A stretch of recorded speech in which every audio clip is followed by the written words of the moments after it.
สวัสดีท่านผู้ชมที่เคารพสวัสดีตอนเช้าท่านผู้ชมที่เคารพต้อนรับท่านผู้ชมเข้าสู่ข่าวเช้าอรุณวันใหม่จากของข่าวโทรภาพแห่งชาติลาวพบกันในเช้าของวันศุกร์วันที่29พฤษภาคม2026นำเสนอข่าวพังนี้โดยเอกสารที่ประจักษ์ความด้วยข้าพเจ้าสุริวัลย์พลเยี่ยมสบายดีตอนเช้าเอกสารสบายดีเจ้าอีกบ่เท่าใดมื้อก็ฮอดวันที่1มิถุนาวันเด็กน้อยสากลและก็วันปลูกต้นไม้แห่งชาตินั่นเองแต่ที่สำคัญแม่นสำหรับเมื่อวานนี้เราก็ได้รับข่าวดีสำหรับการค้นหาผู้ที่ติดค้างอยู่ในถ้ำซึ่งปัจจุบันก็ค้นพบแล้ว5คนยังเหลืออีก2คนซึ่งเจ้าหน้าที่เพิ่นก็กำลังลงปฏิบัติหน้าที่หวังว่าจะได้รับข่าวดีในไวๆนี้ซึ่งวันนี้พวกเราก็มีหลายข่าวที่น่าสนใจมานำเสนอทั้งข่าวภายในข่าวต่างประเทศและข่าวกีฬาถ้าเป็นนี้มาเริ่มที่ผลของกองประชุมสมัยสามัญของรัฐบาลประจำเดือนพฤษภาคม2026ซึ่งก็ได้มีการโอ้ลมสนทนาปรึกษาหารือรายงานหลายปัญหาสำคัญที่เป็นประเด็นในปัจจุบันนี้รวมทั้งทิศทางแผนเบี้ยชุดซุ้มในเดือนต่อไปเดือนมิถุนายนกองประชุมดังกล่าวได้ข่ายขึ้นในตอนเช้าของวันที่27และอัดลงในตอนเช้าของวันที่28พฤษภาคม2026ที่สำนักงานนายกรัฐมนตรีภายใต้การเป็นประธานของทานสอนไซศรีพันดรนายกรัฐมนตรีกองประชุมครั้งนี้ได้พร้อมกันค้นคว้าปรึกษาหารือประกอบคำเห็นและพิจารณาต่อบรรดาหัวข้อใน3วาระที่สำคัญเป็นต้นแมนรายงานสภาพการพ้นเด่นและเวียกงานจุดสุมหีบด่วนจำนวนหนึ่งการปฏิบัติเวียกงานจุดสุมพ้นเด่นประจำเดือนพฤษภาและทิศทางแผนการประจำเดือนมิถุนายน2026ของรัฐบาลและทิศพันธ์ขยายผลกองประชุมครบคณะครั้งที่3ของคณะบริหารงานศูนย์กลางภาคสมัยที่12สภาพพ้นเด่นภาคพื้นและสากลเวียกงานป้องกันชาติป้องกันความสงบการเก็บกู้อาวุธและวัตถุระเบิดในระยะผ่านมาแผนการปรับปรุงระบบการศึกษาสายสามัญจาก5+4+3เป็น6+3+3และการสอบเสียงนักเรียนเก่งทั่วประเทศการกะเกี่ยมความพร้อมเพื่อเป็นเจ้าภาพจัดกองประชุมรัฐมนตรีวิทยาศาสตร์เทคโนโลยีและนวัตกรรมอาเซียนครั้งที่22กองประชุมเจ้าหน้าที่อาวุโสครั้งที่89และกองประชุมอื่นๆที่เกี่ยวข้องในระหว่างวันที่22-26มิถุนายน2026สภาพป่าตายอยู่น้ำเสโดนเมืองสนะสมบูรณ์แขวงจำปาสักรายงานสภาพรวมการบรรจุรัฐกรประจำปี2025และแผนความต้องการจำนวนตัวเลขรัฐกรใหม่ปี2026ของบรรดากระทรวงองค์การรัฐเทียบเท่ากระทรวงองค์การจัดตั้งพรรคศูนย์กลางแนวราวสร้างชาติองค์การจัดตั้งมหาชนและองค์การปกครองท้องถิ่นกองประชุมเห็นดีรับรองตัวเลขรัฐกรใหม่ปี2026และมอบให้ภาคส่วนที่เกี่ยวข้องค้นคว้าเกี่ยวกับการจัดแบ่งตัวเลขให้แทดเหมาะกับสภาพตัวจริงแล้วจริงนำเสนอขั้นถึงพิจารณาตามระเบียบการกองประชุมเห็นดีด้านหลักการรับรองเอาร่างนิติกรรมจำนวน3ฉบับคือร่างกฎหมายว่าด้วยค่าเงินแห่งรัฐร่างกฎหมายว่าด้วยงบประมาณแห่งรัฐฉบับปรับปรุงและร่างดำรัสว่าด้วยการเซาและสัมปทานที่ดินรัฐทั่วประเทศสืบต่อรักษาใดเสถียรภาพทางด้านการเมืองอย่างนักแน่นสังคมมีความสงบและเป็นระเบียบเรียบร้อยโดยพื้นฐานได้สุ่มความพยายามทุกวิธีเพื่อช่วยเหลือกอบกู้ประชาชนจำนวน7คนที่ติดอยู่ในถ้ำผาบ้านพันไซเมืองลงแจ้งแขวงไสสมบูรณ์ได้เพิ่มทวีลงแก้ไขปัญหาการลักลอบขุดค้นแร่ธาตุตามคำสั่งเลขที่46/นย.อย่างเข้มงวดและเด็ดขาดกว่าเก่าโดยเฉพาะอยู่แขวงหลวงพระบางสัญญาบุรีเวียงจันทร์สวรรณเขตและบางท้องถิ่นสามารถพบเห็นและยึดได้ของกลางประเภทพาหนะกลจักรและอุปกรณ์ต่างๆหลายสมควรพร้อมทางกักตัวผู้ลักลอบเพื่อมาดำเนินตามกฎหมายและระเบียบการได้มางเป้าหมายกลุ่มแก๊งสแกมเมอร์อยู่หลายแขวงและนครหลวงเวียงจันทร์ซึ่งสามารถกักตัวผู้ต้องหาเป็นจำนวนหลายซึ่งมีทั้งคนลาวและคนต่างประเทศพร้อมทางได้ดำเนินตามกฎหมายสามารถแก้ไขและสนองน้ำมันเชื้อไฟให้สังคมได้สมไซในทั่วประเทศความอัตราส่วนสูงจัดเก็บรายรับของงบประมาณได้ 40% ของแผนการปีการปฏิบัติแผนรายจ่ายปฏิบัติได้ 25% ของแผนการปีสะสมคลังสำรองเงินตราต่างประเทศคุ้มการนำเข้าหลายกว่า5เดือนได้สูบใส่ปรับปรุงและก็สร้างเส้นทางหลวงแห่งชาติ13เหนือใต้ทางหลวงทางเล็กเก้า12การปรับปรุงสนามบินปากเซและการศึกษาความเป็นไปได้สำรวจออกแบบเบื้องต้นสนามบินพงศาลีก็มีความคืบหน้าดี สำเร็จการสอบเสียงนักเรียนชั้นประถมในขอบเขตทั่วประเทศได้เอาใจใส่เวียกงานโฆษณาและส่งเสริมการท่องเที่ยวติดพันกับการเผยแพร่วัฒนธรรมสามารถดึงดูดนักท่องเที่ยวภายในเดือนได้เกือบ 500,000 เทื่อคนได้เพิ่มความเอาใจใส่เฝ้าระวังพยาธิไข้สัตว์ปีกในคนได้เอาใจใส่การเคลื่อนไหวเวียกงานต่างประเทศอย่างมีไหวพริบโดยเฉพาะการเคลื่อนไหวเยี่ยมยามบรรดาประเทศเพื่อนมิตรและเข้าร่วมกองประชุมสากลต่างๆได้ติดตามและอำนวยความสะดวกให้แก่คณะผู้แทนขั้นสูงของต่างประเทศที่มาเคลื่อนไหวเวียกงานอยู่สปป.เคียงคู่กับผลสำเร็จดังกล่าวก็ยังมีเวียกงานจำนวนหนึ่งที่จะต้องได้สืบต่อปรับปรุงแก้ไขให้มีการหันเปลี่ยนดีขึ้นกว่าเก่าเป็นต้นปัญหาสแกมเมอร์การปุ้นจี้ชิงทรัพย์และการสร้างความบ่สงบภายในสังคมปัญหาการสนองไฟฟ้าตกไฟฟ้าดับและการสนองน้ำประปาบ่เพียงพอความเป็นเจ้าในการจัดตั้งปฏิบัติทิศชี้นำของรัฐบาลการพัฒนาปรับปรุงโครงสร้างพื้นฐานเส้นทางการคุ้มครองและแก้ไขปัญหาข่าวบิดเบือนผ่านสื่อสังคมออนไลน์ให้แข็งแรงรวมทั้งการโฆษณาเผยแพร่แนวทางนโยบายของพรรครัฐบาลให้กว้างขวางการเคารพปฏิบัติระเบียบการกฎหมายและในเดือนมิถุนายน 2026 ของรัฐบาลจะต้องได้สืบต่อสุ่มสายพันธุ์ขยายและจัดตั้งปฏิบัติมติกองประชุมใหญ่ผู้แทนทั่วประเทศครั้งที่ 12 ของพรรคมติว่าด้วยการสร้างเศรษฐกิจเอกราชเป็นเจ้าตนเองในระยะใหม่แผนพัฒนาเศรษฐกิจสังคมแห่งชาติ5 ปีครั้งที่ 10 2026-2030 ทิศทางแผนพัฒนาเศรษฐกิจสังคมแห่งชาติปี 2026 ที่สภาแห่งชาติได้รับรองและสืบต่อจัดตั้งปฏิบัติคาดหมายต่างๆในมติของสภาแห่งชาติที่พัวพันกับรัฐบาล 1. สืบต่อจะตั้งปฏิบัติเวียกงานป้องกันชาติป้องกันความสงบทั่วปวงชนรอบด้านโดยซุ่มใส่รักษาความสงบตามแนวชายแดนแก้ไขปัญหาปรากฏการณ์โยโทต่างๆทางสังคมเป็นต้นปัญหาสแกมเมอร์ปัญหายาเสพติดการเก็บกู้อาวุธและวัตถุระเบิดการค้าขายเถื่อนปัญหาปุ้นจี้ขี้ลักงัดแงะปัญหาอุบัติเหตุตามท้องถนนและอื่นๆให้ลดน้อยถอยลงคุ้มครองสถานที่บันเทิงสถานที่บริการสถานที่พักเศร้าต่างๆที่คนต่างประเทศมาเศร้าให้ดำเนินถูกต้องตามระเบียบกฎหมาย 2. ซูมใส่การกล้าเกียมบรรดาเนื้อในที่จะนำเข้ารายงานต่อกองประชุมรัฐบาลเปิดกว้างครั้งที่ 1 ปี 2026 กองประชุมร่วมระหว่างคณะประจำสภาแห่งชาติและคณะรัฐบาลกองประชุมสมัยวิสามัญของสภาแห่งชาติสุดที่ 10 ซูมใส่จัดตั้งพันขยายทิศชี้นำของท่านเลขาธิการใหญ่ประธานประเทศที่กองประชุมรัฐบาลครั้งปฐมฤกษ์สุดที่ 10 ก็คือทิศชี้นำของประชุมครบคณะครั้งที่ 3 ของคณะบริหารงานศูนย์กลางพรรคสมัยที่ 12 โดยความรับผิดชอบสูง 3. ให้คณะกรรมการคุ้มครองภัยพิบัติขั้นศูนย์กลางและท้องถิ่นสืบต่อติดตามและกะเกี่ยมรับมือกับภัยพิบัติที่อาจจะเกิดขึ้นพร้อมทั้งมีมาตรการฟื้นฟูผลกระทบจากภัยพิบัติอย่างทันการสืบต่อให้การช่วยเหลือประชาชนที่ติดอยู่ในถ้ำผาบ้านพันไซเมืองลงแจงแขวงไซสมบูรณ์พร้อมเดียวกันนั้นก็ให้แขวงไซสมบูรณ์ฮีบฮ้อนคนกลัวหูการยองยอต่อบุคคลนิติบุคคลโอกาสจะตั้งต่างๆรวมทั้งพลเมืองต่างประเทศที่ให้การช่วยเหลือในภารกิจครั้งนี้ให้ทันการและเหมาะสม 4. ซูมใส่การเก็บรายรับงบประมาณจากแหล่งรายรับที่มีแล้วให้ครบถ้วนโดยการซูมใส่หันเป็นทันสมัยให้แข็งแรงและปรากฏผลเป็นจริงหลายขึ้น 5. ให้ธนาคารแห่งสปป.ลาวสืบต่อดัดสมเงินตราต่างประเทศให้สามารถรับประกันสนองเงินตราต่างประเทศให้การชำระการนำเข้าน้ำมันเชื้อไฟพร้อมทั้งค้นคว้ามาตรการสนับสนุนด้านการเงินให้สินเชื่อดอกเบี้ยต่ำแก่ชาวเกษตรกรที่ได้รับผลกระทบจากราคาน้ำมันเชื้อไฟ 6. ให้กระทรวงวิศวกรรม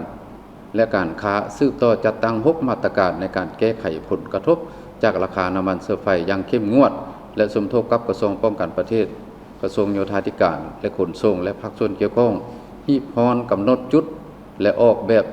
สร้างน้ำมันเชื้อไฟอยู่บรรดาแขวงให้สำเร็จตามแผนการ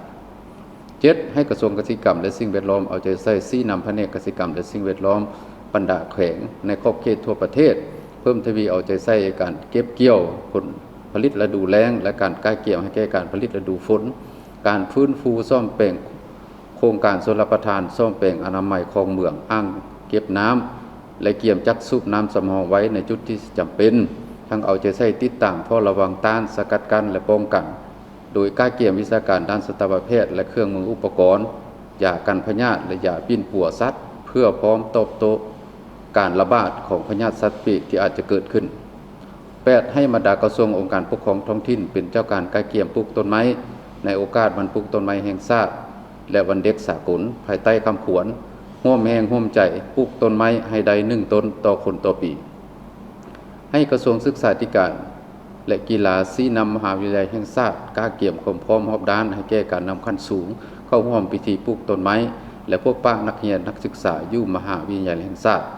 ให้กระทรวงเกษตรกรรมและสิ่งแวดล้อมและนครหลวงเวียงจันทร์การเกี่ยมปลูกต้นไม้อยู่ส่วนเจ้าอนุวงศ์กระทรวงโยธาธิการและขนส่งรีบร้อนปรับปรุงแผนผังเมืองของนครหลวงเวียงจันทร์ระยะ3สุกยุบริษัททางรถไฟลาวจีนให้การร่วมมือกับแขนงการเงินเพื่อเข้าไปติดตั้งระบบเก็บค่า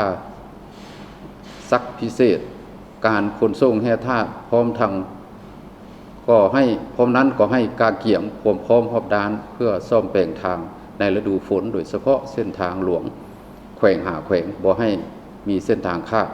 10. ให้ท่านรองนายกรัฐมนตรีกระทรวงการเงินชี้นำคณะชี้นำระดับชาติ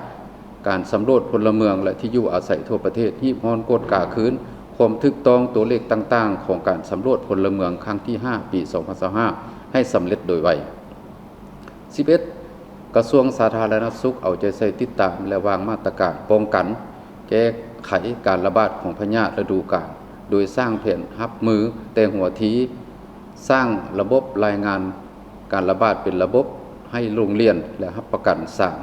มียาเพียงพอโดยเฉพาะวัคซีนและยาปิดปัวพื้นฐานทั้งติดตามสุกยุและประเมินคืนเกี่ยวกับเวียกงานพัฒนาสุขภาพขั้นต้นเป็นต้นน้ำสะอาดวิทย์ไทยบ้านสุขอนามัยและบ้านสาธารณสุขแบบยืนยง 12. สุ่มใส่แก้ไขปัญหาข้อเสนอของบรรดาแขวงให้แต่ละภาคส่วนกวดกาคืนบรรดาเอกสารทางการที่ขึ้นกับความรับผิดชอบของตนที่ได้เซ็นยั่งยืนจากนายบ้านในเมื่อก่อนเพื่อให้สอดคล้องกับกฎหมายและระเบียบการต่างๆให้คณะกรรมการส่งเสริมและคุ้มครองการลงทุนขั้นศูนย์กลางสนองข้อมูลผลการประเมินบรรดาโครงการขุดค้นบ่อแห่ให้บรรดาแขวงเพื่อให้แขวงสะดวกในการติดตามสุกยุให้ห้องว่าการสำนักงานนายกรัฐมนตรีประสานสทุบกับแขวงอัตตปือและแขวงจำปาสักเพื่อลงสำรวจเขตเสื่อมต่อให้ละเอียดจ่าแจงและชัดเจน 13. ให้แต่ละกระทรวงองค์การเทียบเท่าและองค์การปกครองท้องถิ่นเป็นเจ้าการประเมินการจัดตั้งปฏิบัติคำสั่งเลขที่40/นย.ลงวันที่13มีนา2026โดยเฉพาะการพัดเปลี่ยนกันมาประจำการมีด้านดีด้านอ่อนและจะควรสืบต่อคือแนวใดสั่งรวมเกี่ยวกับการจัดตั้งปฏิบัติทิศชี้นำของรัฐบาลตามที่ได้ระบุในมติคำสั่งแจ้งการต่างๆแล้วรายงานในห้องว่าการสำนักงานนายกรัฐมนตรีทราบก่อนดำเนินการประชุมรัฐบาลแต่ละเดือน 14. สุ่มใส่จัดตั้งพันขยายผลของการประชุมต่างๆผลการเคลื่อนไหวเวียกงานต่างประเทศของการนำภาครัฐแผนร่วมมือ2ฝ่ายกับบรรดาประเทศเพื่อนมิตรยุทธศาสตร์และขอบการร่วมมือหลายฝ่ายในอนุภาคพื้นให้เป็นรูปธรรมหลายขึ้นการเตรียมต้อนรับการเดินทางเยี่ยมยามสปป.ลาวของการนำขั้นสูงต่างประเทศการเตรียมให้แก่การนำขั้นสูงของภาครัฐเดินทางเยี่ยมยามรัฐกิจเยี่ยมยามทางการและเข้าร่วมการประชุมสำคัญต่างๆอยู่ต่างประเทศในเดือนมิถุนายน2026ในโอกาสปิดกองประชุมท่านนายกรัฐมนตรียังได้เรียกร้องมายังบรรดาสมาชิกรัฐบาลจงนำเอาแผนเวียกจุดศูนย์ประจำเดือนมิถุนายน2026ที่กองประชุมได้เป็นเอกภาพกันไปปรับปรุงเข้าในแผนเวียกของแขนงการตนให้ละเอียดมีการแบ่งความรับผิดชอบให้การจัดตั้งบุคลากรแต่ละขั้นและมีคาดหมายเวลาสำเร็จชัดเจนสอดคล้องกับสภาพความเป็นจริงของแต่ละแขนงการให้แข็งแรงและได้รับผลดี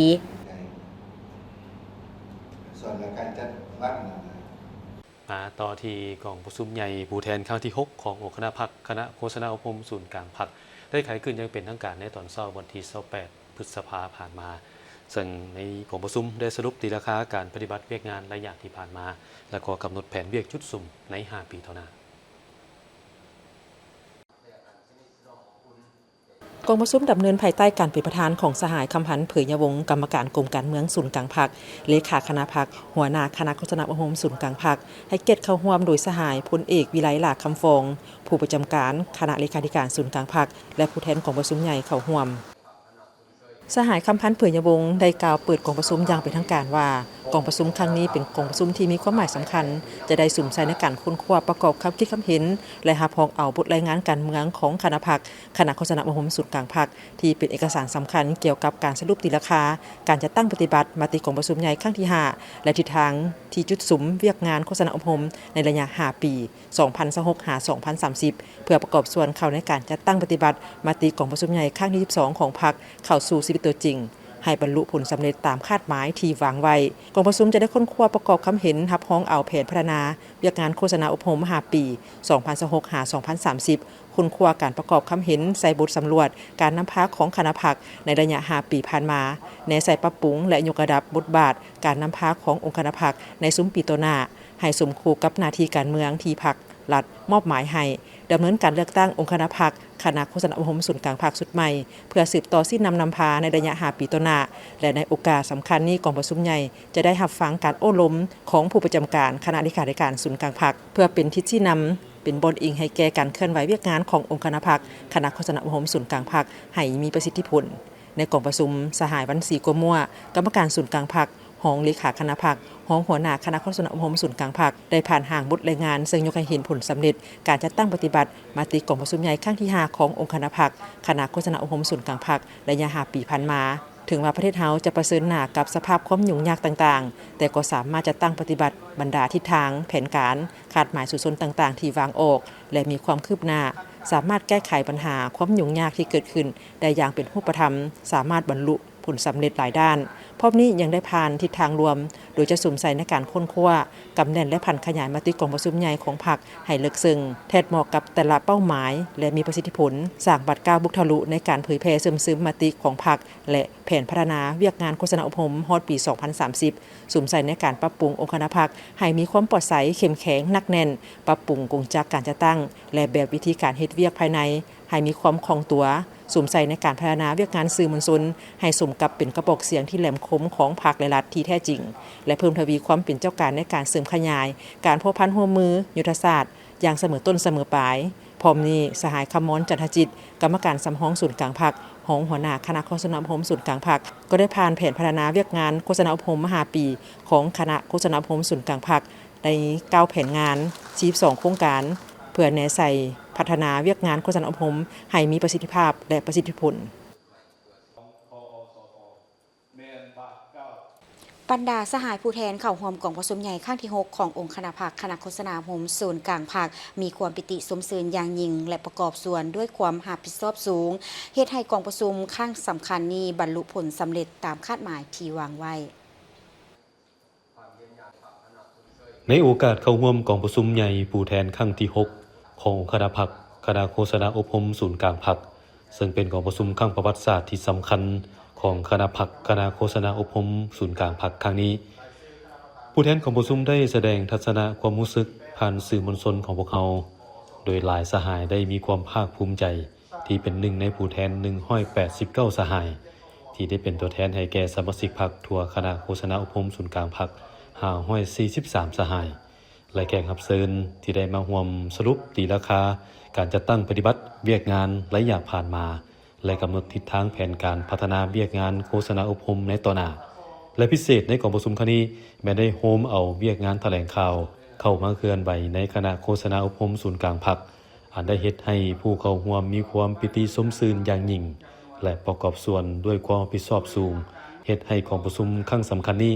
ให้บรรลุผลสำเร็จตามคาดหมายที่วางไว้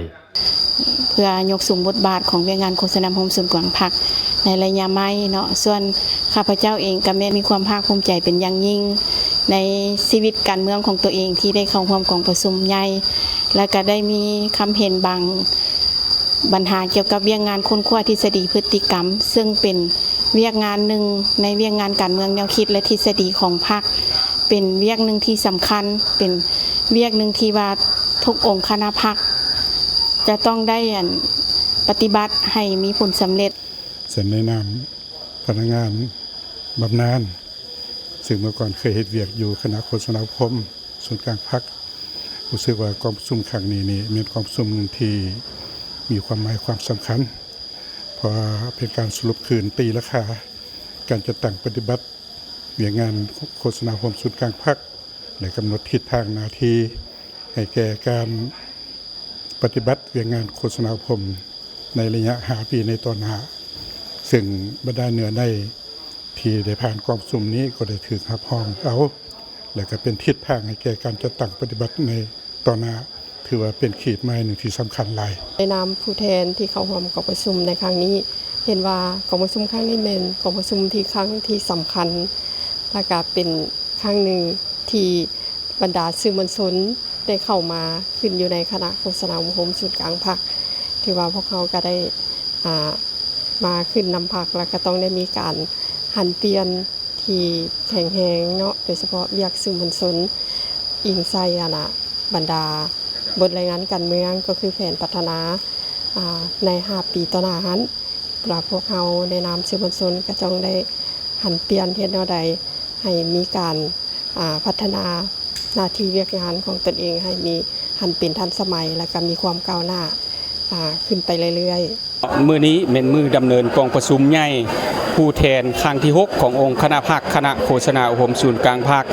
เป็นมื้อหนึ่งที่มีความหมายสำคัญย้อนหยังเป็นทางด้านประวัติศาสตร์ของคณะโฆษณาอุปมศูนย์กลางพรรคพวกเฮาเพราะว่าทางคณะเลขาธิการศูนย์กลางพรรคเพิ่นได้โฮมเอาเวียกงานแถลงข่าวสื่อมวลชนมาโฮมกับคณะโฆษณาอุปมศูนย์กลางพรรคในนี้เพื่อเฮ็ดให้เวียกงานโฆษณาอุปมศูนย์กลางพรรคพวกเฮานับมือนับขยายตัวและเติบใหญ่เข้มแข็งกว่าเก่าเป็นต้นเป็นการ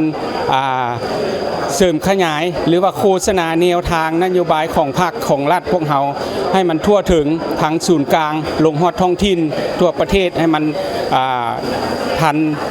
ทันใจว่องไวหรือว่าทันเหตุการณ์เสียซะอันนี้ถือว่าเป็นวาระหนึ่งที่สำคัญที่สุดของพรรครัฐพวกเฮากองประชุมใหญ่ที่มีความหมายสำคัญนี้เป็นกระบวนการดำเนินชีวิตการเมืองติดพันกับการปรับปรุงปรับแปลงพรรคปรับปรุงการจัดตั้งรากฐานพรรคก่อสร้างพรรคปลอดใสเข้มแข็งนักแน่นและปรับปรุงกงจักรของคณะโฆษณาอุปมศูนย์กลางพรรคปรับปรุงองค์การจัดตั้งมหาชนซึ่งได้เรียกร้องให้บรรดาสหายผู้แทนสมบูรณ์เฮ็ดหน้าที่ของตนด้วยความรับผิดชอบสูงและพัวพันโดยกงกับการปรับปรุงองค์คณะพรรคคณะโฆษณาอุปมศูนย์กลางพรรคภายใต้คำขวัญเพิ่มทวีบทบาทการนำพาขององค์คณะพรรคยกสู่จิตใจเอกราชเป็นเจ้าตนเองตั้งหน้าสร้างการหันเปลี่ยนในเวียกงานโฆษณาอุปมไปสู่คุณภาพใหม่อย่างแข็งแรงท่านผู้ชมเนื่องในโอกาสวันเด็กน้อยสากลและวันปลูกต้นไม้แห่งชาติในปีนี้หลายภาคส่วนได้ให้ความสำคัญต่อการดูแลการปกป้องและส่งเสริมสิทธิของเด็กเพื่อให้เด็กได้มีการเติบโตอย่างมีคุณภาพเป็นกำลังสำคัญเป็นอนาคตของชาติดังนั้นหอสมุดแห่งชาติก็ได้จัดหลายกิจกรรมโดยเน้นใส่การปลูกจิตสำนึกให้เด็กมักหักในการอ่านเพื่อเฉลิมฉลองในแก่วันสำคัญดังกล่าวกิจกรรมดังกล่าวจัดขึ้นวันที่28 พฤษภาคม 2026 ที่หอสมุดแห่งชาติกล่าวเปิดพิธีครั้งนี้โดยท่านพคันไซศรีคันไซหัวหน้ากรมจัดตั้งกระทรวงวัฒนธรรมและการท่องเที่ยวเข้าร่วมมีท่านนางจำพรวงศาประธานสหพันธ์แม่หญิงกระทรวงวัฒนธรรมและการท่องเที่ยวพร้อมด้วยน้องนักเรียนครูอาจารย์และภาคส่วนเกี่ยวข้องท่านสำราญหลวงอภัยผู้อำนวยการหอสมุดแห่งชาติกล่าวว่าวันเด็กน้อยสากลเป็นวันสำคัญที่สังคมให้ความสนใจต่อการพัฒนาเด็กน้อยทางด้านการศึกษาสุขภาพและจิตใจเพราะเด็กน้อยเป็นอนาคตของชาติการสร้างสภาพแวดล้อมที่ดีและปลอดภัยจะช่วยให้เด็กน้อยกล้าคิดกล้าแสดงออกและพัฒนาความสามารถของตนเองได้อย่างเต็มที่ต่อกับการจัดงานเฉลิมฉลองวันที่1มิถุนายนวันที่ก็คือวันเด็กน้อยสากลเนาะถือว่าเป็นวันหนึ่งที่มีความหมายความสำคัญก็ถือได้ว่าหอสมุดแห่งชาติของพวกเราจึงมีบทบาทในการส่งเสริมในการอ่านให้แก่นักเรียนนักศึกษาโดยเฉพาะก็แม่นพวกเราได้ส่งเสริมการอ่านให้แก่นักเรียน น้องน้อยแต่อนุบาลประถมเนาะโดยเป็นฐานนั้นสำหรับกิจกรรมครั้งนี้พวกเรามีสหพันธ์แม่หญิงของกระทรวงวัฒนธรรมและการท่องเที่ยวเขามามีส่วนร่วมกับหอสมุดแห่งศาสตร์ของพวกเราเพื่อ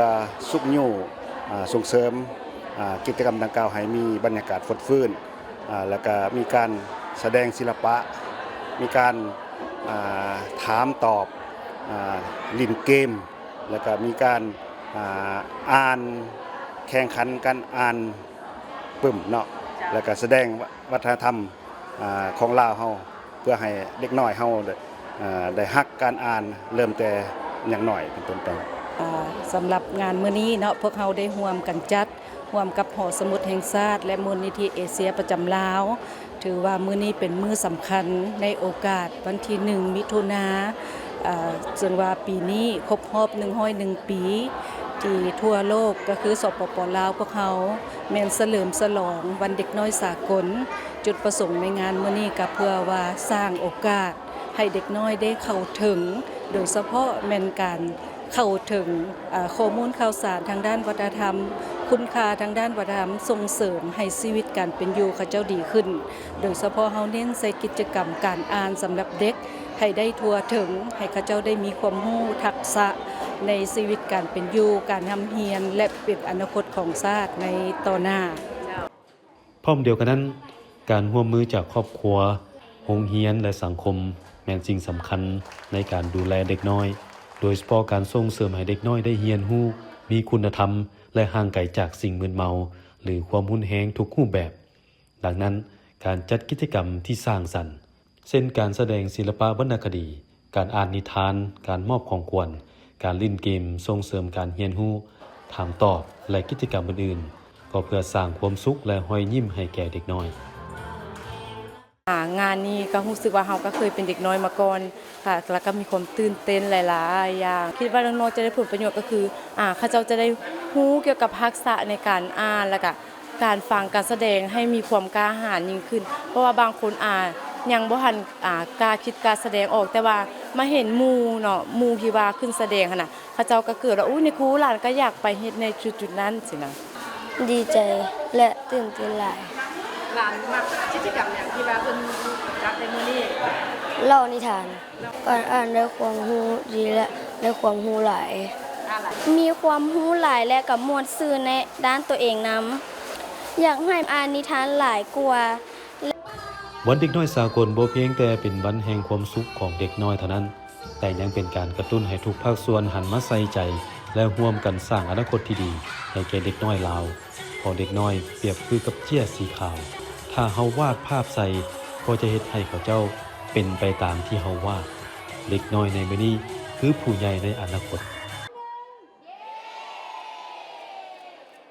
ท่านผู้ชมที่เคารพในมื้อนี้จะพาท่านไปติดตามบรรยากาศและทัศนะที่สำคัญจากงานวางแสดงหมากผลของการปลูกพืชทดแทนประจำปี 2026 ที่จัดขึ้นที่ศูนย์การค้าเวียงจันทน์เซ็นเตอร์สำหรับงานในครั้งนี้ได้จัดขึ้นในระหว่างวันที่ 19-23 พฤษภาคมที่ผ่านมาได้กลายเป็นเวทีสำคัญในการเสริมสร้างการร่วมมือด้านกสิกรรมระหว่าง2ประเทศลาวจีนงานวางแสดงหมากผลการปลูกพืชทดแทนลาวจีนยูนนานประจำปี 2026 ได้จัดขึ้นอยู่ที่ศูนย์การค้าเวียงจันทน์เซ็นเตอร์ระหว่างวันที่ 19-23 พฤษภาคม 2026 โดยมีจุดประสงค์เพื่อแสดงให้เห็นถึงหมากผลของการปลูกพืชทดแทนการปลูกฟินการพัฒนากสิกรรมแบบยืนยงและการเชื่อมโยงระบบตองโซ่มูลค่ากสิกรรมระหว่าง2ประเทศลาวจีนงานวางแสดงครั้งนี้ได้ดึงดูดบรรดาหัวหน่วยธุรกิจจีนจำนวนหลายโดยเฉพาะจากแขวงยูนนานโดยได้แสดงให้เห็นถึงความมุ่งมั่นและทัศนะในด้านบวกต่อการร่วมมือด้านกสิกรรมกับสาธารณรัฐประชาธิปไตยประชาชนลาว我们云南海椒公司从2006年开始过来，在我们老挝波侨省做了2个พวกเขาเป็นกลุ่มอย่างพาราไหหนานบริษัทของพวกเขาในลาวเป็นจินสินและเอลวีหา ซึ่งได้ดำเนินการปลูกยางพาราทดแทนฝิ่นในลาวมาตั้งแต่ปี 2006 ซึ่งเป็นการสุกยู่การพัฒนาท้องถิ่นการปลูกยางพาราทดแทนฝิ่นของบริษัทพวกเขาประกอบส่วนเขาได้การควบคุมยาเสพติดและการพัฒนาอุตสาหกรรมท้องถิ่นช่วยเพิ่มการจ้างงานและรายได้ให้ท้องถิ่นบรรลุสถานการณ์ที่ได้รับผลประโยชน์ทางด้านเศรษฐกิจและสังคม我们公司是成立于2017年，在那个云南省西双版纳傣族自治州。บริษัทการค้าสากล 12 พันนาต้าซิงจำกัดได้ถูกสร้างตั้งขึ้นในปี 2017 โดยมีสำนักงานใหญ่ตั้งอยู่ในเขตปกครองตนเอง 12 พันนาแขวงยุนนานปัจจุบันพวกเขาดำเนินธุรกิจการนำเข้าและส่งออกเป็นหลักและดำเนินการปลูกพืชกสิกรรมในลาวและเมียนมารวมทั้งการปลูกข้าวและสาลีและการจัดซื้อพวกเขายังนำเข้าและปลูกแต่งอย่างพาราธรรมชาติปัจจุบันบริษัทมีโรงงานปลูกแต่งอย่างพาราธรรมชาติอยู่แขวงหลวงน้ำทามีกำลังการปลูกแต่งเกิน 10,000 ต้นต่อปีด้วยการพัฒนาของโครงการ1แล้ว1เส้นทางระหว่างจีนและลาวพวกเขาจะใช้สิ่งนี้เป็นโอกาสที่จะเพิ่มทวีการร่วมมืออย่างต่อเนื่องกับแผนกที่เกี่ยวข้องของลาวเพิ่มการลงทุนในโครงการในลาวและขยายขนาดการปลูกพืชกสิกรรมในลาวอย่างต่อเนื่องบรรดาหัวหน่วยธุรกิจจีนได้แสดงความสมเสยต่อความพยายามของรัฐบาลลาวในการลบล้างแหล่งกำเนิดยาเสพติดโดยผ่านการปลูกพืชทดแทนโครงการปลูกพืชทดแทนฝิ่นเซนอ้อยยางพาราหมากเดือและหมากแนงได้เปลี่ยนพื้นที่ปลูกฝิ่นในเมื่อก่อนให้กลายเป็นพื้นที่กสิกรรมที่มีประสิทธิภาพโดยเฉพาะในแขวงพงสาลีและแขวงหลวงน้ำทานักธุรกิจจีนเห็นว่านี่แม่นโอกาสอันดีที่จะร่วมมือในการพัฒนากสิกรรมแบบยืนยงและสีเขียวซึ่งสอดคล้องกับข้อริเริ่ม1แล้ว1เส้นทางของจีนและยุทธศาสตร์การหันเปลี่ยนจากประเทศที่บ่มีทางออกสู่ทะเลให้กลายเป็นประเทศเสื่อมโยงภาคพื้นของลาว我们公司从事替代种植行业已有19年ธุรกิจหลักของเฮาแม่นการขายคืนและการปรุงแต่งผลิตภัณฑ์กสิกรรมในท้องถิ่นเช่นอย่างพาราข้าวสาลีหมักเดือและมันต้นวิสาหกิจปลูกพืชทางเลือกได้ปลูกฝังการร่วมมือข้ามชายแดนระหว่างจีนและลาวอย่างลึกซึ้งบ่เพียงแต่เพิ่มการจ้างงานและรายได้ให้แก่ประชาชนลาวและปรับปรุงชีวิตการเป็นอยู่และสภาพแวดล้อมทางนิเวศวิทยาของเขาเจ้าเท่านั้นแต่ยังเฮ็ดให้การร่วมมือด้านกสิกรรมที่มีประโยชน์ร่วมกันระหว่าง2ฝ่ายลึกซึ้งขึ้นเฮ็ดให้ประชาชนใกล้ชิดกันหลายขึ้นเสริมขยายความไว้เนื้อเชื่อใจซึ่งกันและกันและเสริมสร้างพื้นฐานของมิตรภาพเพื่อนบ้านที่ดีระหว่างจีนและลาวอย่างแท้จริง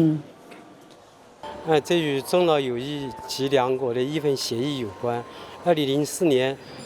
บริษัทของพวกเขาได้เข้ามาในลาวในปี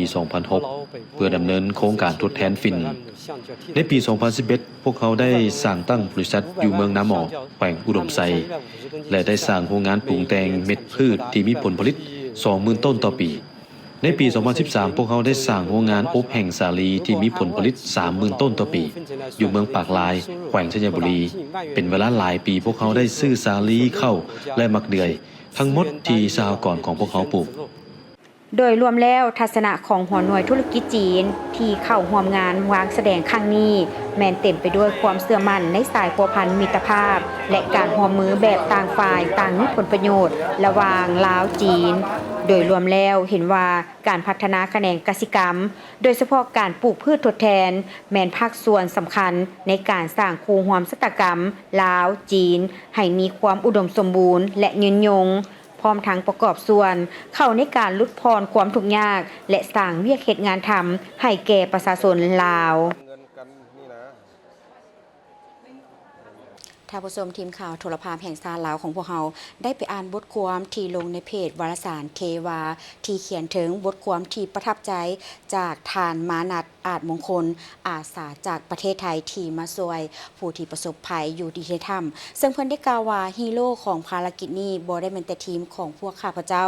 โดยมีอีกหนึ่งคนคือน้องตายซึ่งน้องตายนี่เป็นไผที่เฮ็ดให้ทานมานัดอาจมงคลประทับใจมื้อนี้ทีมข่าวโทรภาพของพวกเรามีมานำเสนอน้องตายที่ทานมนัสอาจมงคลอาสาจากประเทศไทยกล่าวว่าเป็นฮีโร่ของภารกิจนี้ บ่มีแต่ทีมของพวกข้าพเจ้าอีกหนึ่งคนที่พวกเขาอยากกล่าวถึงก็คือน้องตายเด็กหนุ่มจากชาวบ้านจากบ้านลงแจ้งที่เป็นอาสาเป็นผู้นำทางเข้าถ้ำตั้งแต่มื้อทำอิฐของภารกิจตลอดหลายมื้อที่ผ่านมาน้องตายช่วยลำเลียงถังอากาศอุปกรณ์และแล่นสลับเข้าออกกับทีมงานเกือบหมดมือในเส้นทางที่คับแคบมืดมื่นต้องได้ใช้แรงกายมหาศาลในทุกก้าวย่างโดยเฉพาะในจุดที่อากาศมีจำกัดการเคลื่อนไหวแต่ละครั้งบ่ต่างหยังกับการฟื้นร่างกายของตนเองมื้อนี้หลังจากที่ทีมงานกลับออกมาจากทางในถ้ำน้องเกิดอาการเข่าสุดลงต่อหน้าทีมงานด้วยความอิดเมื่อยภาพนั้นเฮ็ดให้ทานมนัสอาจมงคลฮู้ว่าภารกิจระดับโลกแบบนี้บ่สามารถสำเร็จได้ย้อนคนใดคนหนึ่งแต่มาจากหัวใจดวงน้อยๆของคนธรรมดาหลายร้อยคนที่พร้อมกันยืนหยัดเพื่อชีวิตของคนอื่นเด็กน้อยเหล่านี้อาจจะบ่มีตำแหน่งบ่มีชื่อเสียงบ่มีแม้แต่อุปกรณ์ดีๆคือดังทีมงานกู้ภัยมืออาชีพแต่พวกเขาเจ้ามีสิ่งที่สำคัญที่สุดคือความเมตตาและความศรัทธาในคุณค่าของชีวิตยังมีอีกหลายคนที่เป็นคือดังมดน้อยๆคอยประคับประคองภารกิจนี้อยู่เบื้องหลังและทานมนัสอาจมงคลสัญญาว่าจะค่อยๆเล่าเรื่องราวของพวกเขาเจ้าเหล่านั้นให้คนอื่นได้รู้จัก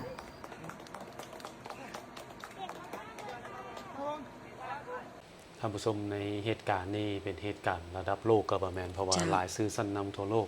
ตีข่าวนำเสนอข่าวเกี่ยวกับผู้ประสบภัยก็คือประชาชน7คนที่ติดข้างอยู่ในถ้ำอยู่เมืองล่องแจ้งแขวงไซสมบูรณ์เมื่อกี้นี้ก็เป็นเรื่องราวที่ดียังมีอีกหลายเหตุการณ์ที่ประทับใจและเหตุการณ์ที่ท้าทายสำหรับภารกิจที่หนักหน่วงในครั้งนี้ซึ่งปัจจุบันนี้บรรดาภาคส่วนที่เกี่ยวข้องโดยเฉพาะทีมงานกู้ภัยก็ได้เอาใจใส่เนาะในการเบิ่งแยงดูแลผู้ที่ว่าค้นพบแล้ว5คนแต่ว่ายังออกมาบ่ได้เลยเพราะว่าสภาพร่างกายยังอ่อนล้าหลาย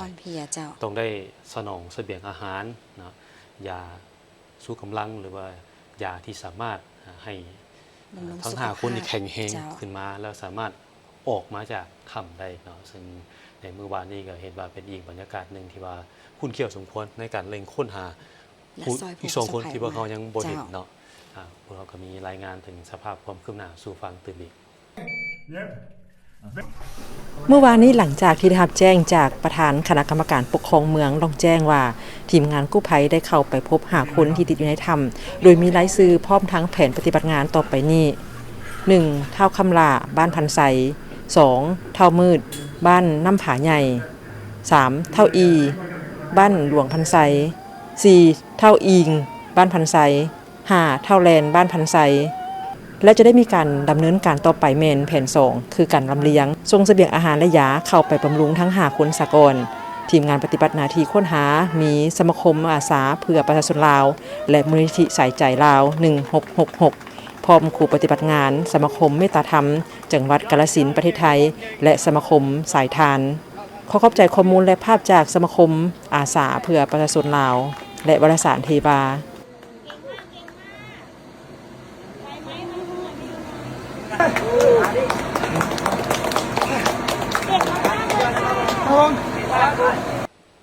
ถือว่าเป็นเหตุการณ์ที่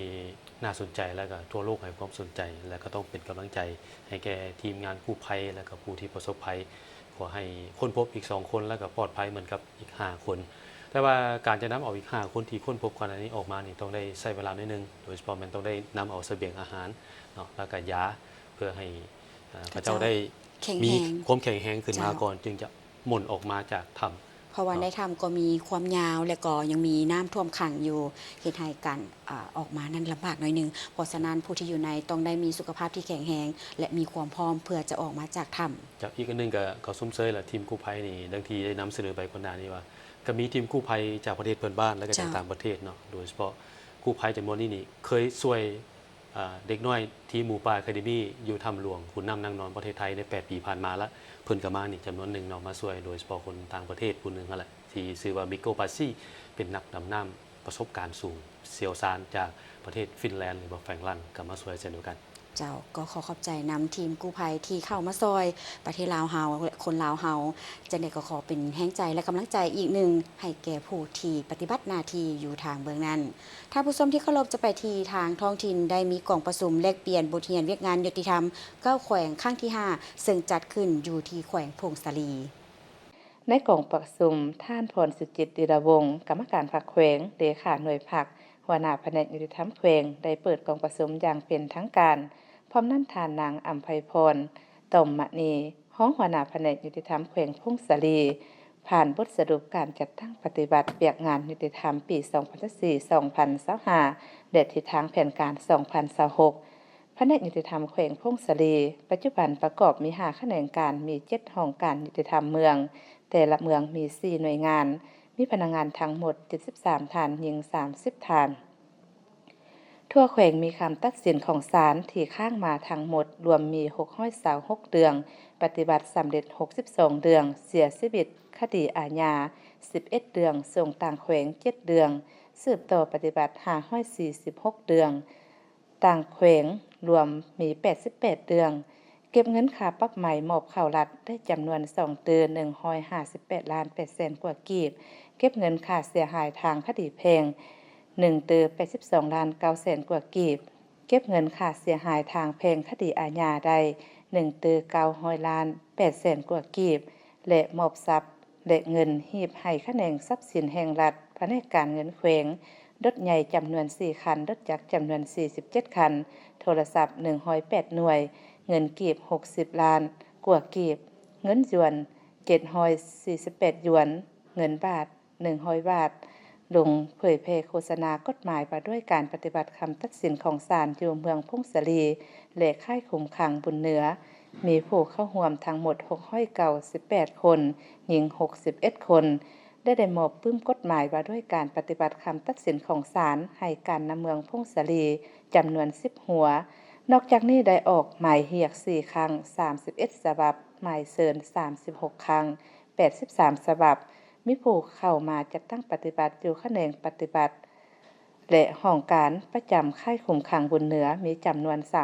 332เดือง332คนหญิง24คน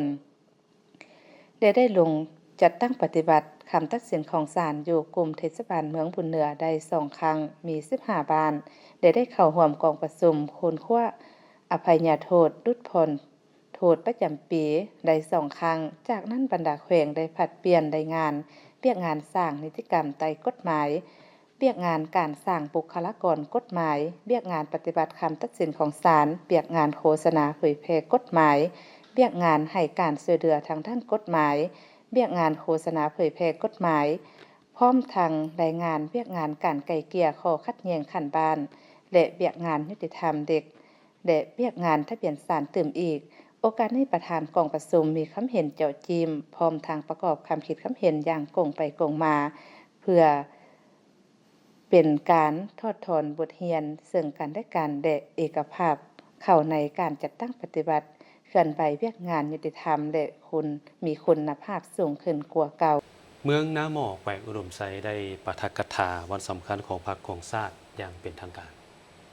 ในพิธีได้ฟังการเผยแพร่เอกสารวันเด็กน้อยสากลวันที่1มิถุนายน2026วันพาวงปิดล้อมของกองพันที่2วิรชนธงไหหินเสียงขวางครบรอบ67ปีวันวีรกรรมต้นคุกอย่างมหัศจรรย์ของผู้นำพรรคและแนวรักชาติครบรอบ66ปีวันเกิดประธานโฮจิมินห์ครบรอบ136ปีวันเกิดฐานกากมากวันแห่งชัยชนะเดียนเบียนโฟครบรอบ72ปีและวันชัยชนะสหภาพโซเวียตเหนือฟาสซิสต์เยอรมันในสงครามโลกครั้งที่2ครบรอบ81ปีบรรดาเอกสารดังกล่าวได้ส่องแสงให้เห็นสภาพการเคลื่อนไหวปฏิวัติของบรรดาผู้นำพรรคและแนวรักชาติความฉลาดส่องใสความเสียสละของผู้นำลาวเฮาและประเทศเพื่อนมิตรโดยเฉพาะเป็นประเทศไอ้น้องเวียดนามความพิละอาจหารสามารถตนจากคุกอย่างมหัศจรรย์ของท่านผู้นำสามารถพาวงปิดล้อมของกองพันที่2ให้เห็นความสามัคคีเป็นปึกแผ่นต่อสู้กู้ชาติช่วยเหลือซึ่งกันและกันของผู้นำและประชาชน2ชาติลาวเวียดนามยกให้เห็นการต่อสู้อย่างพิละอาจหารได้รับชัยชนะเดียนเบียนฟูสาเหตุที่พาให้เกิดสงครามโลกครั้งที่2มหาสงครามป้องกันปิตุภูมิของกองทัพและประชาชนโซเวียตจุดประสงค์ก็เพื่อเป็นการเผยแพร่โฆษณาอบรมให้คณะน นำให้ทันแถวพนักงานรัฐกรมีความรับรู้เข้าใจประวัติความเป็นมาและการเติบใหญ่ขยายตัวในภารกิจการต่อสู้กู้ชาติอย่างพิละอาจหาญและการสร้างสาพัฒนาประเทศชาติของบรรดาท่านผู้นำที่แสนเคารพรักในการต่อสู้กู้ชาติดังคำขวัญที่ว่ามีพวกเพิ่นในวันนั้นจึงมีพวกเฮาในวันนี้ดังนั้นพวกเฮาพนักงานหนุ่มน้อยจงเอาเป็นแบบอย่างในคุณงามความดีของนักปฏิวัติในเมื่อก่อนเพื่อนำมาจัดตั้งปฏิบัติเข้าในชีวิตตัวจริงในภารกิจปกปักรักษาและสร้างสาพัฒนาประเทศชาติในระยะใหม่ให้นับมือดีขึ้นเทอละก้าวกองประชุมคบคณะกรรมการแนวลาวสร้างชาติเมืองเพียงประจำปี 2025 ครั้งที่ 2 สมัยที่ 6 กองประชุมได้ผ่านบทสรุปการเคลื่อนไหวเวียกงานแนวลาวสร้างชาติประจำปี 2025 และทิศทางแผนการปี 2026 ซึ่งได้ยกให้เห็นผลงานอันพ้นเด่นใน 1 ปีผ่านมาโดยเฉพาะแม้นได้ศึกษาอบรมการเมืองแนวคิดให้แก่สันคนศาสนิกชนและประชาชนบรรดาเผ่าให้มีความสามัคคีเป็นปึกแผ่นเชื่อมั่นต่อการนำพาของภาครัฐเสริมขยายมูลเชื่อสามัคคีและการมีส่วนร่วมเข้าในการพัฒนาเศรษฐกิจสังคมการแก้ไขความทุกข์ยากและการรักษาความสงบความเป็นระเบียบเรียบร้อยภายในเมืองติดพันกับขบวนการแข่งขันรักษาและพัฒนาได้ติดตามการเคลื่อนไหวของแต่ละองค์การศาสนาที่มีการพัวพันกับภาคส่วนที่เกี่ยวข้องคนครัววัตถุประสงค์อุดมการณ์หลักศีลธรรมคำสอนพิธีกรรมของแต่ละศาสนาให้สอดคล้องกับแนวทางนโยบายของพรรคในระยะใหม่และในโอกาสนี้ผู้เข้าร่วมกองประชุมแต่ละภาคส่วนได้ประกอบความคิดความเห็นเพื่อเป็นการกวดกาตีราคายั่งยืนขึ้นขบวนการเคลื่อนไหวของคณะแนวลาวสร้างชาติในทั่วเมือง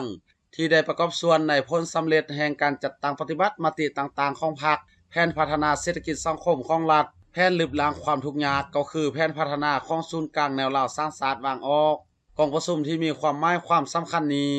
ท่านเส้นพันลักษณ์เลขาคณะบริหารงานพรรคเมืองได้มีคำเห็นโอลมท่านได้แสดงความย่องย่อสมเสยต่อกับผลงานที่ทางคณะแนวลาวสร้างชาติได้จัดตั้งปฏิบัติในระยะผ่านมาพร้อมทางเรียกร้องให้เอาใจใส่เป็นคันทุ่งเตาห่มความสามัคคีในทั่วปวงชนให้เป็นปึกแผ่นเอาใจใส่ซีนำพาและปลุกระดมทุนฮ้อนเพื่อสร้างสาพัฒนาปฏิสังขรณ์วัดวาอารามอยู่แห่งขบวนการหอบดานเป็นต้นแมนการแข่งขันรักษาและพัฒนาขบวนการผลิตการปลูกการเลี้ยงและอื่นๆเพื่อพร้อมกันสร้างเมืองเพียงให้กลายเป็นเมืองพัฒนาอย่างหอบดานกองประชุมระดับภาคพื้นว่าด้วยชีวธนาพันธ์และป่าไม้ชุมชนในภาคพื้นอาซีแปซิฟิกจัดขึ้นอยู่แขวงหลวงพระบางท่านอรหันต์บุญญะพาลมหองหัวหน้ากลุ่มป่าไม้กระทรวงเกษตรกรรมและสิ่งแวดล้อมสาธารณรัฐประชาธิปไตยประชาชนลาวกล่าวไขกองประชุมว่าป่าไม้ชุมชนแม้นได้มีบทบาทสำคัญอย่างหลากหลายทั้งเป็นส่วนหนึ่งที่ช่วยสุกยูให้บรรลุเป้าหมายของขอบเขตเวียกงานชีวนานาพันธุ์ทั่วโลกป่าไม้ชุมชนบ่เพียงแต่ช่วยฟื้นฟูที่ดินที่สุโสมการอนุรักษ์ระบบนิเวศและปกปักรักษาสัตว์ป่าเท่านั้นแต่ยังช่วยส่งเสริมการดำรงชีวิตของประชาชนท้องถิ่นให้มีความยืนยงอีกด้วยทั้งยังเดียวก็ตามความสำเร็จและผลกระทบของเวียกงานนี้จะเกิดขึ้นได้ก็ต่อเมื่อ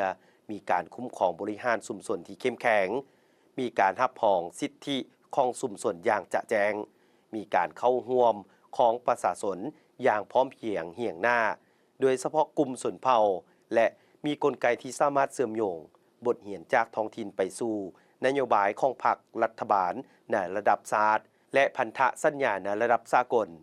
ด้วยเหตุนั้นองค์การลีคอปจึงร่วมกับกรมป่าไม้กระทรวงเกษตรกรรมและสิ่งแวดล้อมมหาวิทยาลัยคอร์เนลและมหาวิทยาลัยโอกิกอนสเตทจึงร่วมกันจัดกองประชุมระดับภาคพื้นว่าด้วยชีวนานาพันธุ์และป่าไม้ชุมชนในภาคพื้นอาซีแปซิฟิกขึ้นในครั้งนี้ซึ่งจะเป็นเวทีสำคัญที่เต้าโหมเอาบรรดาผู้นำชุมชนองค์การจัดตั้งรัฐนักค้นคว้าผู้ปฏิบัติตัวจริงและคู่ร่วมพัฒนาทางภายในและต่างประเทศเข้าร่วมแลกเปลี่ยนบทเรียนวิธีการแก้ไขปัญหาที่สามารถนำไปจัดตั้งปฏิบัติให้แทนเหมาะกับสภาพตัวจริงเพื่อเพิ่มทวีการร่วมมือในการปกปักรักษาชีวนานาพันธุ์โดยผ่านการจัดตั้งปฏิบัติเวียกงานป่าไม้ชุมชนกองประชุมนี้ผู้เข้าร่วมโดยเฉพาะผู้นำชุมชนหน่วยงานภาครัฐนักค้นคว้าผู้ปฏิบัติงานและคู่ร่วมงานได้มีการแลกเปลี่ยนความเห็นร่วมกันเพื่อแลกเปลี่ยนวิธีการแก้ไขปัญหาที่เป็นผลกระทบชีวนานาพันธุ์และป่าไม้ชุมชนในภาคพื้นอาซีแปซิฟิก ให้เป็นรูปธรรมและเสริมสร้างด้านดำเนินงานด้านชีวนานาพันธุ์ผ่านป่าไม้สุ่มสวนตืมอีกท่านผู้ชมมาฮอดนี้ข่าวสตาร์อรุณใหม่ของพวกเรากำหนดเวลาลงแล้วขอบใจทุกท่านที่ให้เกียรติติดตามรับชมโฆษกทั้งสองพร้อมด้วยทีมงานข่าวต้องขอลาทานผู้ชมไปก่อนสบายดีสบายดี